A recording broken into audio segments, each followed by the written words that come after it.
자, 8월 28일 수요일자 시편 105편 24절로 45절 말씀, 시편 105편의 마지막 부분이죠. 여호와께서 자기의 백성을 크게 번성하게 하사 그의 대적들보다 강하게 하셨으며 또 그 대적들의 마음이 변하게 하여 그의 백성을 미워하게 하시며 그의 종들에게 교활하게 행하게 하셨도다. 그리하여 그는 그의 종 모세와 그의 택하신 아론을 보내시니 그들이 그들의 백성 중에서 여호와의 표적을 보이고 함의 땅에서 징조들을 행하였도다. 여호와께서 흑암을 보내사 그곳을 어둡게 하셨으나 그들은 그의 말씀을 지키지 아니하였도다. 그들의 물도 변하여 피가 되게 하사 그들의 물고기를 죽이셨도다. 그 땅에 개구리가 많아져서 왕의 궁실에도 있었도다. 여호와께서 말씀하신즉 파리때가 오며 그들의 온 영토에 이가 생겼도다. 비 대신 우박을 내리시며 그들의 땅에 화염을 내리셨도다. 그들의 포도나무와 무화과 나무를 치시며 그들의 지경에 있는 나무를 찍으셨도다. 여호와께서 말씀하신즉 황충과 수많은 메뚜기가 몰려와 그들의 땅에 있는 모든 채소를 먹으며 그들의 밭에 있는 열매를 먹었도다. 또 여호와께서 그들의 기력의 시작인 그 땅의 모든 장자를 치셨도다. 마침내 그들을 인도하여 은금을 가지고 나오게 하시니 그의 지파 중에 비틀거리는 자가 하나도 없었도다. 그들이 떠날 때 애굽이 기뻐하였으니 그들이 그들을 두려워하여미로다. 여호와께서 낮에는 구름을 펴사 덮개를 삼으시고 밤에는 불로 밝히셨으며 그들이 구한즉 메추라기를 가져오시고 또 하늘의 양식으로 그들을 만족하게 하셨도다. 반석을 여신즉 물이 흘러나와 마른 땅에 강같이 흘렀으니 이는 그의 거룩한 말씀과 그의 종 아브라함을 기억하셨음이로다. 그의 백성이 즐겁게 나오게 하시며 그의 택한 자는 노래하며 나오게 하시고 여러 나라의 땅을 그들에게 주시며 민족들이 수고한 것을 소유로 가지게 하셨으니 이는 그들이 그의 율례를 지키고 그의 율법을 따르게 하려 하심이로다. 할렐루야. 여호와께서 번성하게 하사. 시인은 하나님께서 이스라엘을 애굽에서 건지실 뿐 아니라 광야에서도 안전하게 지키셨다고 고백합니다. 예, 하나님은 어떤 분입니까?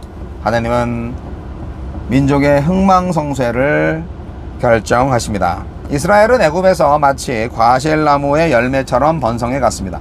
모두 하나님의 계획입니다.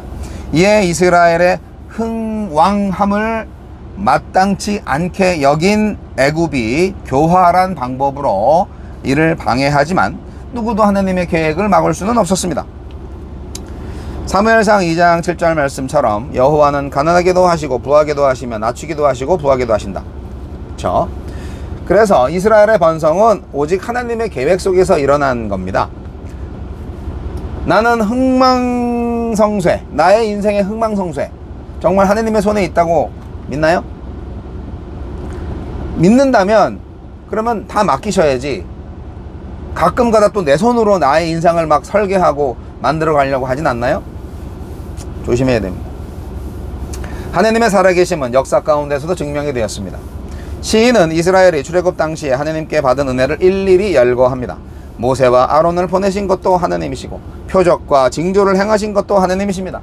여호와께서 말씀하신 즉 기이한 일들이 일어났고 애굽의 장자를 침으로 항복하게 하신 것도 하나님이셨습니다.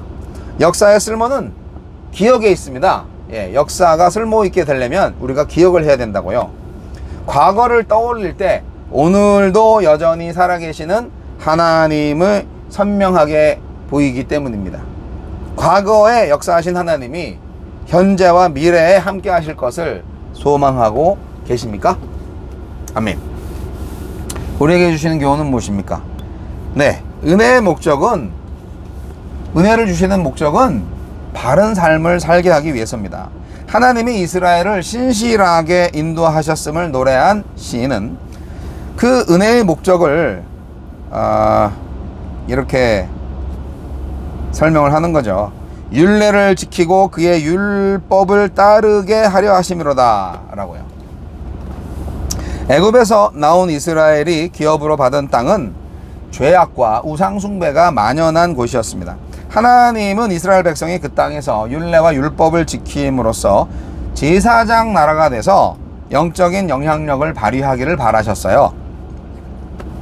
그러니까 그 이방 족속들을 하나님께로 인도해 줄 수 있는 제사장 나라가 되어야 한다는 것이죠. 그게 이제 오늘날 그리스도인들이 받은 사명이에요.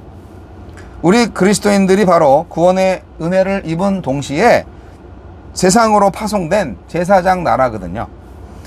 비록 죄악이 난무하는 세상에 살지만 그럼에도 불구하고 우리는 그곳에 물들지 않고 말씀대로 순종할 때 비로소 그리스도인의 영향력, 선한 영향력이 발휘되는 것이 아니겠습니까? 제사장 나라로서 영향력을 발휘하기 위해서 오늘 내가 순종해야 할 말씀은 무엇일까요? 주님이 보내신 땅에서 주의 말씀에 순종하여 은혜에 합당한 삶을 살게 하소서, 이렇게 기도하지 않으시겠습니까? 그렇습니다.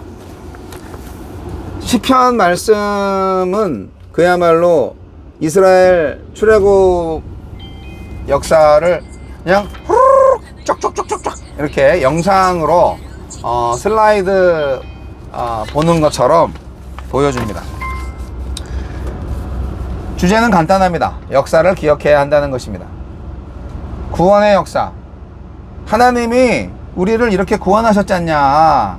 그러니까 오늘도 구원하실 거다. 그런 얘기입니다. 과거의 역사를 기억하지 않으면 오늘과 내일을 제대로 살아갈 수가 없습니다. 나쁜 놈들은요, 역사를 왜곡하죠. 과거의 역사를 덮거나 비틀어요. 자기들에게 맞게 역사를 왜곡합니다. 하지만 많이 비틀어진 역사라도 하나님은 그것을 바르게 하십니다. 그래서 그런 차원에서 역사가 심판한다. 역사가 우리를 심판한다. 지금 너 죄를 짓고 그렇게 엉망으로 살고 또 많은 사람들을 못 살게 구는 나쁜 권력을 가지고 그렇게 살지만 결국 그 판단은 역사가 한다. 이거 역사가 한다는 게 뭐냐면 미래에서 오늘의 과거를 돌이켜보면서 팩트를 체크하고 공평과 정의의 원칙에 맞는지, 참과 거짓은 어떤지 그것을 판단한다는 얘기죠. 나쁜 짓 하다가 오랫동안 살다가 죽은 사람들은 어떡합니까? 예, 그 사람들 반드시 심판의 부활로 일어날 것을 믿습니다. 살아서 심판받지 못하면 죽어서 심판받습니다. 우리에겐 내세가 있으니까요. 역사를 바라보는 관점은 사실 객관적이고 중립적일 수가 없어요. 역사를 기록한 사람의 관점이 들어가 있기 때문이죠. 그래서 우리는 하나님의 관점에서 역사를 볼 수 있어야 됩니다. 하나님은 이스라엘이 연약하고 숫자가 적었을 때 그들을 선택하셨어요. 그리고 그들을 구원하셨습니다. 정말 어두운 가운데서 빛을 주셨고 죽음의 한복판에서 생명을 주셨고 절대 절망 가운데에서 절대 희망을 창조하신 분이 바로 우리 하나님이십니다. 그분은 고아의 아버지십니다. 그래서 그 하나님의 관점으로 역사를 바라볼 수 있어야 합니다. 우리는 하나님의 언약을 기억합니다. 하나님은 아브라함과 맺은 언약을 기억하셨고 그 언약을 지키셨습니다. 우리 믿는 자들은 하나님께서 우리에게 주신 약속, 예수 그리스도를 영접하면 하나님의 자녀가 될 것이다 라는 그 말씀의 약속을 꼭 붙들고 하나님이 말씀하신 것처럼 하나님을 사랑한다면 우리가 서로 사랑할 수 있어야 되겠습니다. 그래서 하나님에 대한 찬양과 경배는 구원받은 사람들의 자연스러운 반응입니다. 하나님께서 만드시는 이 새로운 세상에서 하나님의 나라에서 이렇게 살아가야 되는데 찬양하지 않고 살 수가 없죠. 감사하지 않고 살 수가 없죠. 예배하지 않고 살 수가 없죠. 왜냐하면 나를 구원하셨잖아요. 나를 살려주셨잖아요. 나를 의롭게 해주셨잖아요. 나를 너무 사랑하셔서 내 대신 하나님의 아들 예수 그리스도를 대신 죽게 하셨잖아요. 우리는 하나님의 나라의 백성이 되었기 때문에 그 옛날 시편 기사의 말처럼 애굽의 통치와 구별되는 하나님의 통치를 구현해야 합니다. 그것이 바로 뭐냐? 거룩한 삶이에요. 네. 거룩하다는 것은 죄가 없다는 뜻이죠. 그래서 이 새로운 나라가 이제 이루어질 것을 기대하는 시편, 예. 이제 광야에서 이제 새로운 나라 가나안으로 가는 모습을 이제 시로 기록했는데, 이 새로운 나라의 토대가 되는 십계명은 뭐다? 애굽의 종 되었던 때를 기억하라는 것입니다. 그 옛날을 기억하라는 거죠. 그러면 우리가 겸손해질 수가 있어요. 개구리가 올챙이 쩍을 기억 못한다라는 말이 있잖아요. 올챙이 쩍을 기억을 하면 아주 겸손한 개구리가 될 수가 있습니다. 우리가 좀 그렇게 살아야 됩니다. 하느님의 통치의 나라에서 겸손하게, 그리고 서로 사랑하며 살아가십시다.